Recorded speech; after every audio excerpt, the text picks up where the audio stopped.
Il y a 4 ans, en 2010, la CSC Liège-Ouistreham se dote d'une nouvelle équipe dirigeante. Jean-Marc Namotte est nommé secrétaire fédéral en novembre, tandis que Pierre Lepine est élu président de la fédération le 21 janvier 2010. Pour un militant comme moi, puisqu'au départ, j'étais quand même délégué d'entreprise pendant 20 ans, et maintenant 20 ans comme permanent, je pense que devenir président élu démocratiquement par les affiliés, c'est une finalité d'une carrière importante. C'est un aboutissement, je vais dire, au niveau de la carrière syndicale. Le gros événement qui m'a marqué, c'était mon grand premier discours lors de la fermeture, l'annonce de fermeture des hauts fourneaux de Seraing, Arcelor, où j'ai dû prendre la parole devant une assemblée d'à peu près 10 000 personnes. Donc là, effectivement, c'est un moment très fort, d'abord dans l'annonce en elle-même et dans la participation que je devais mettre pour la représentation de la CSC.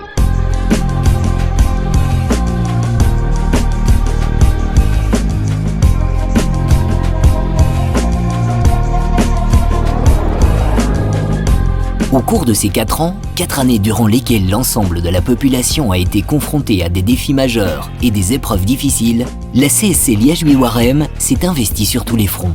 Elle s'est à maintes reprises élevée contre les politiques d'austérité, qu'elles viennent de l'Europe, du fédéral ou de tout autre pouvoir.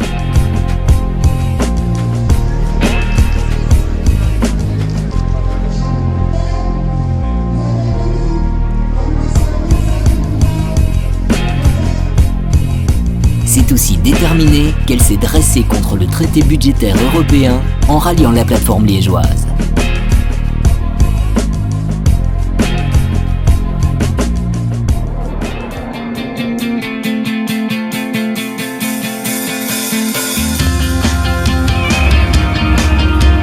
Le 30 mars, ensemble, marchons pour l'emploi.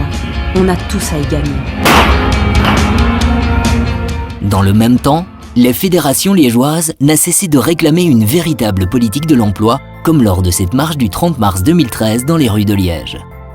Et elle a rappelé au gouvernement que ce n'est pas les chômeurs qu'il faut combattre, mais bien le chômage, en organisant une grande marche contre l'exclusion, marche allant du boulevard Saussy au CPAS, pour symboliser la démarche que beaucoup de chômeurs risquent de faire d'ici 2015.